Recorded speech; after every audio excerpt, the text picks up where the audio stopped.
చిత్తూరు జిల్లా పలమనేరులో పోలీసులపై రెచ్చిపోయారు మాజీ వైసీపీ ఎమ్మెల్యే వెంకటేష్ గౌడ్. అతని అనుచరులు ప్రభుత్వ స్థలంలో అక్రమ నిర్మాణాలంటూ వారిని వైసీపీ వారే తొలగించే ప్రయత్నం చేస్తున్నట్లుగా కూడా ఆరోపిస్తున్నారు. ఇక నిర్మాణదారులు అడ్డుకున్నట్లు కూడా తెలుస్తుంది. ఇరు వర్గాలు దీనికి సంబంధించి అటు వాగ్వాదం జరిగిన తీరును కూడా మనం బిగ్ టీవీ స్క్రీన్ పైన చూస్తున్నాం.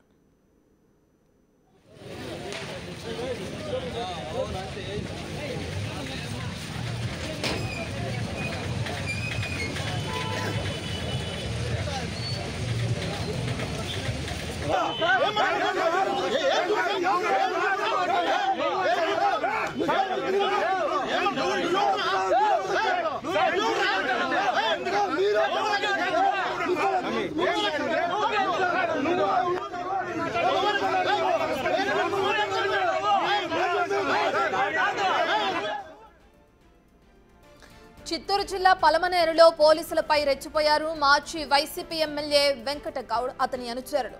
ప్రస్తుత స్థలంలో అక్రమ నిర్మాణాలంటూ వాటిని వైసీపీ వారే తొలగించే ప్రయత్నం చేస్తున్నారు. అడ్డుకున్న అటు నిర్మాణదారులు ఇరు వర్గాల మధ్య వివాదం విషయం తెలుసుకుని అక్కడికి చేరుకున్న పోలీసులతో దురుసుగా ప్రవర్తించిన మాజీ ఎమ్మెల్యే, అసభ్య పదజాలంతో రెచ్చిపోయిన వైసీపీ శ్రేణులు. చిత్తూరు జిల్లా పలమనేరు పట్టణంలో ప్రభుత్వ జూనియర్ కళాశాల ఎదురుగా జరుగుతున్న నిర్మాణం అక్రమం అంటూ కూడా పలమనేరు మాజీ ఎమ్మెల్యే వెంకట్ గౌడ్, పట్టణ కన్వీనర్ హేమంత్ రెడ్డి, అలాగే మున్సిపల్ మాజీ చైర్మన్ భర్త మురళి వీళ్ళందరూ కూడా అక్కడికి చేరుకుని ఏదైతే నిర్మాణాన్ని తొలగిస్తున్న దృశ్యాలకి సంబంధించి వాళ్ళు వాగ్వాదానికి తిరిగిన తీరుని మనం బిగ్ టీవీ స్క్రీన్ పైన చూస్తున్నాం.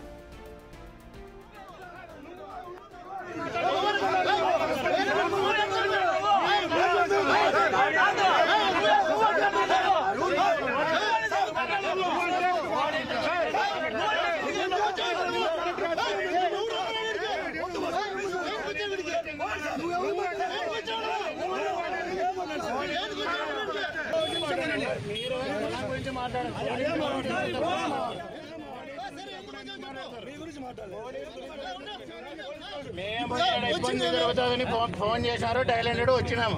అది అందరికీ చెప్పాల్సిన పని లేదు, పోలీసుల గురించి మాట్లాడాల్సిన పని లేదు, స్థలం గురించి మాట్లాడదాం, దాని గురించి మాత్రం మాట్లాడితే బాగుంటుంది. పోలీసులు ప్రభుత్వ రోడ్డు ఉందో, ప్రభుత్వ స్థలం, దీని కింద మున్సిపాలిటీకి కావాల్సినటువంటి వాటర్ పైప్ లైన్ని కౌడి నుంచి తీసుకొచ్చారు. అదేవిధంగా గత ఎన్నో సంవత్సరాలుగా ఇది రస్తాపురం కిందుంటే ఈరోజు కూటమి ప్రభుత్వం అధికారంలోకి వచ్చిన తర్వాత ఎవరైతే స్థానికంగా ఉన్నటువంటి కూటమి నాయకుల్ని అడుగుతా ఉన్నా, దాదాపు ఎన్నో సంవత్సరాలుగా రస్తాపురంలో ఉన్నటువంటి ల్యాండ్ని దాన్ని ఫేక్ డాక్యుమెంట్ క్రియేట్ చేసి ఈరోజు శాశ్వత నిర్మాణానికి పూనుకున్నటువంటి కూటమి ప్రభుత్వం ఇది మంచి పద్ధతి అని అడుగుతా ఉన్నా నేను. ఇలా అయితే ప్రభుత్వ రోడ్లు, వంకలు, వాగులు, చెరువులన్నీ కూడా మీరు ఈ రకంగా చేస్తే ఇది ఎంతవరకు కరెక్ట్ అని అడుగుతా ఉన్నా. ఖచ్చితంగా మేము ఈరోజు ఒకటే అధికారులందరినీ కూడా అడుగుతున్నాం. గత ఒక నెల నుంచి దీని గురించి డాక్యుమెంట్ సబ్మిట్ చేయమని కూడా అడిగాం. ఒక్కొక్క అధికారి ఒక్కొక్క సమాధానం చెప్పడంతో ఈరోజు ఏకంగా నేనే ఇక్కడికి వచ్చాను. మాది ఒకటి, ఇప్పటికైనా సరే అధికారులు, స్థానిక అధికారులు ఇక్కడికి వచ్చి ఈ విషయాన్ని పరిశీలించి కరెక్ట్ అయిన సమాధానం చెప్పకపోతే నేను దగ్గరుండి పూర్తిగా ఒక్కొక్క ఇంటికి కూడా తీసి పక్కన పెట్టిపోతానని కూడా తెలియజేస్తూ ఉంటా. అక్రమ నిర్మాణాలు అంటూ వాటిని తొలగించే ప్రయత్నం చేశారు వైసీపీకి సంబంధించిన నేతలు, కార్యకర్తలు. అయితే దీన్ని అక్కడికి చేరుకున్న పోలీసులు అడ్డుకునే ప్రయత్నం చేశారు. ఇక దాంతో ఇరు వర్గాల మధ్య వాగ్వాదం జరిగిన తీరుని మనం బిగ్ టీవీ స్క్రీన్ పైన చూస్తున్నాం. అసలు ఎందుకు ఈ వాగ్వాదం జరగాల్సి వచ్చింది, ఆ స్థలం ఎవరిది, అక్రమ నిర్మాణాలని చెప్పి వైసీపీ ఎందుకు ఆరోపిస్తుంది, వైసీపీ నేతలు ఎందుకు అక్కడికి చేరుకోవడం జరిగింది, ఈ డీటెయిల్స్ అన్ని అందించడానికి మా ప్రతినిధి దామోదర్ అందుబాటులో ఉన్నారు. దామోదర్, ప్రస్తుత ఎమ్మెల్యేగా ఉన్న ఆ ఎమ్మెల్యే పిఏది ఆ స్థలం అని చెప్పిన వార్తలు కూడా తెరపైకి వస్తున్నాయి, నిజమేనా? దానికి సంబంధించిన డీటెయిల్స్ ఏ విధంగా రత్న, ఈ రోజు సాయంత్రం మాజీ ఎమ్మెల్యే పలమనేరు మాజీ MLA Venkataiah Goud junior college సమీపంలో నిర్మాణంలో ఉన్న ఒక దుకాణం వద్దకు వచ్చాడు. ఈ సందర్భంగా దాన్ని కూలగొట్టడానికి ఆయన జేసీబీని సైతం తీసుకొని రావడంతో ఏదైతే ఆ స్థలానికి సంబంధించి గత 20 సంవత్సరాలు అంటే 90 నుంచి వాళ్ళు అక్కడ ఇడ్లీ దుకాణం నడుపుకుంటున్నారు. అతను మాజీ ఎమ్మెల్యే అమర్నాథ్ రెడ్డికి పిఆర్ఓగా వ్యవహరిస్తున్న పార్థసారథి తల్లిదండ్రులు అక్కడ ఇడ్లీ హోటల్ నడుపుతున్నారు, 20 సంవత్సరాలుగా నడుపుతున్నారు. అయితే ఈ నేపథ్యంలో ఈ రోజు అతను వారు దానికి సంబంధించి డాక్యుమెంట్స్ మేము పట్టా తెచ్చుకున్నాము. అంతేకాకుండా ఈ విషయంలో గత ప్రభుత్వ సమయంలో గొడవ జరగడంతో హైకోర్టుకు వెళ్లి మాకు అనుకూలంగా ఉత్తర్వు కూడా తెచ్చుకున్నామని పార్థసారథి మీడియాతో తెలియజేశారు. అయితే జేసీబీని తీసుకుని వచ్చి ఏకంగా దాన్ని కూలగొట్టడానికి మాజీ ఎమ్మెల్యే వెంకయ్య గౌడ్ ప్రయత్నించడం వివాదాస్పదమైంది. అంతేకాకుండా అతని అనుచరులతో పెద్ద ఎత్తున అక్కడికి రావడంతో వారు 100కి డయల్ చేయడంతో పోలీసులు అక్కడికి చేరుకున్నారు. ఎస్ఐ లోకేష్ ను ఒకనొక సందర్భంలో అతని మీద దూసుకొచ్చి అతని కాలర్ పట్టుకోవడానికి కూడా ఎమ్మెల్యేతో పాటు అతని అనుచరులు ప్రయత్నించారు. ఈ విజువల్స్ సోషల్ మీడియాలో పెద్ద ఎత్తున ట్రోల్ అయ్యాయి. మొత్తం మీద ఈ ఘటనకు సంబంధించి వెంకయ్య గౌడ్ ఏదైతే అది ఆక్రమణ స్థలం అయితే దానికి సంబంధించి ఏదైతే మున్సిపాలిటీకి సంబంధించిన అధికారం వారి చేతుల్లోనే ఉంది. ఈ నేపథ్యంలో మున్సిపాలిటీ అధికారులతో అక్కడ సీజ్ చేయించే అవకాశం ఉంది. కానీ అవేమీ పట్టించుకోకుండా అతనే ఏకంగా జేసీబీని తీసుకురావడం వివాదాస్పదమైంది. దీంతో పాటు అక్కడ ఏదైతే గొడవను నివారించడానికి వచ్చిన పోలీసుల మీద దురుసుగా మాట్లాడడము, పెద్ద ఎత్తున వారితో గొడవకు దిగడము, ఎస్ఐ మీద ఏకంగా అతనితో పాటు కార్యకర్తలంతా మిగతా నాయకులు కార్యకర్తలు అతని మీదికి రావడంతో ఇది పెద్ద చర్చనీయాంశంగా మారింది. దీనికి సంబంధించి ఎస్పీ కూడా ఈ విషయం మీద ఆలోచిస్తున్నాము. పూర్తి స్థాయిలో ఎమ్మెల్యే దౌర్జన్యం బయటపడితే మాజీ ఎమ్మెల్యే దౌర్జన్యం చేశాడని నిరూపితమైతే అతని మీద కేసు నమోదు చేస్తామని కూడా చెప్తున్నాడు. అయితే గత 20 సంవత్సరాలుగా ఉన్న ఈ స్థలం పోరంబోక్ స్థలం అని చెప్పినప్పుడు గతంలో ఇక్కడ హోటల్ నడిపేవారు. ఆ సమయంలోనే ఎమ్మెల్యేగా 5 సంవత్సరాల పాటు పలమనేరు ఎమ్మెల్యేగా ఉన్న వెంకయ్య గౌడ్ ఈ విషయంలో అప్పుడు ఎందుకు పట్టించుకోలేదు, ఇప్పుడు మాత్రమే ఎందుకు జోక్యం చేసుకోవాల్సి వచ్చింది అంటూ కూడా ప్రశ్నలు వస్తున్నాయి. మొత్తం మీద అయితే ఇది శాశ్వత నిర్మాణం చేస్తున్నారు అని ఆయన చెప్తున్నాడు. అయితే తమకు రైట్స్ ఉన్నాయి, మున్సిపాలిటీలో పర్మిషన్లు తీసుకుని తాము నిర్మాణం చేస్తున్నామని చెప్తున్నారు. ఈ నేపథ్యంలో మున్సిపాలిటీ ఇప్పటికీ ఏదైతే వైసీపీ వారి ఆధీనంలో ఉన్నప్పుడు పర్మిషన్ ఇచ్చే సమయంలో ఖచ్చితంగా పాలక మండలికి తెలిసే అవకాశం ఉంది. మొత్తం మీద కావాలనే వివాదం చేయడానికి ఇది చేస్తున్నాడు. ఖచ్చితంగా తాను రేపటి నుంచి ఎమ్మెల్యే యొక్క దందాలన్నీ మాజీ ఎమ్మెల్యే యొక్క దందా వ్యవహారాలు వైసీపీ నాయకుల యొక్క కబ్జాలను బయట పెడతానంటూ ఏదైతే MLA Palamaner MLA PRO Parthasarathi media సమావేశంలో చెప్పడం జరిగింది. అయితే ఈ వ్యవహారాలు స్థలం విషయం వదిలేస్తే మొత్తం మీద పోలీసుల మీద ఈ విధంగా కామెంట్స్ చేయడము, అతని మీద దూసుకుపోవడము,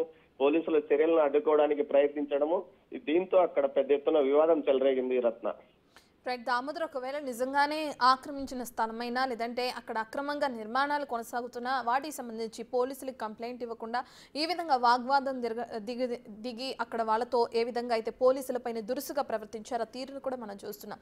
దీనిపైన అక్కడున్న కార్యకర్తలపైన ఎటువంటి చర్యలు తీసుకునే అవకాశం కనిపిస్తుందా?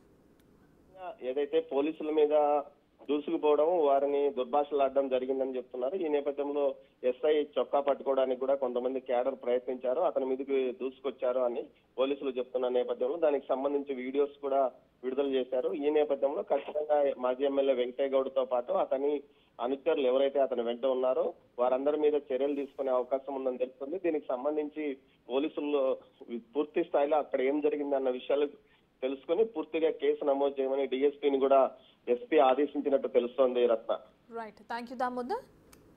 డైలాండ్ వచ్చినాము, అది అందరికీ చెప్పాలి. పోలీసుల గురించి ఎందుకని చెప్తాను నేను, పోలీసుల గురించి ఎందుకని చెప్తాను, పోలీసుల గురించి మాట్లాడొద్దని చెప్తాను. మేమే ఎడా లాండ్ ఆఫ్ ప్రాబ్లం మేము క్రియేట్ చేయలేదు, మీరు వచ్చినందుకే వాళ్ళు వస్తున్నారనే ఉద్దేశంతో డైలాండ్ చేసి అని వచ్చినది.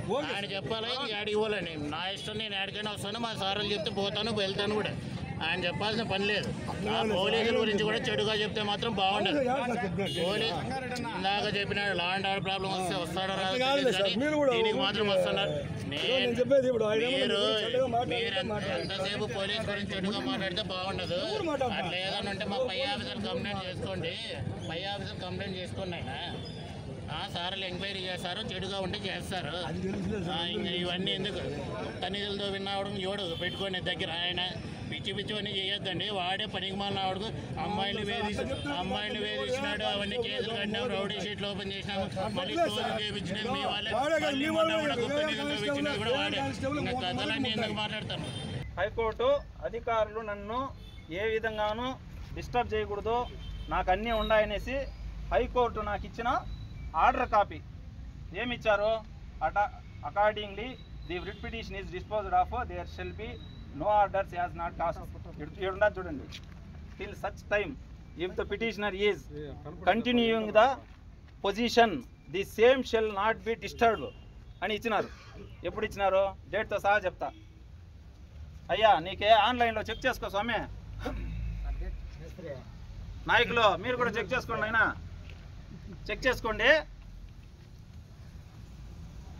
ఇంకొక విషయం, మేము 1998-99లో నేను ఇంటర్మీడియట్, ఇప్పుడు 8th class pass 10th class fail అయిన వ్యక్తి వచ్చిందని ఇక్కడ మాట్లాడేది చూడండి.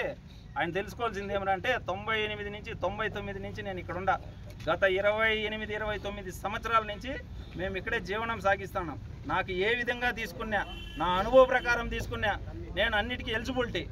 ఈరోజు మాకు ప్రభుత్వం కొత్తగా ఇది ఇచ్చారు, ఏమది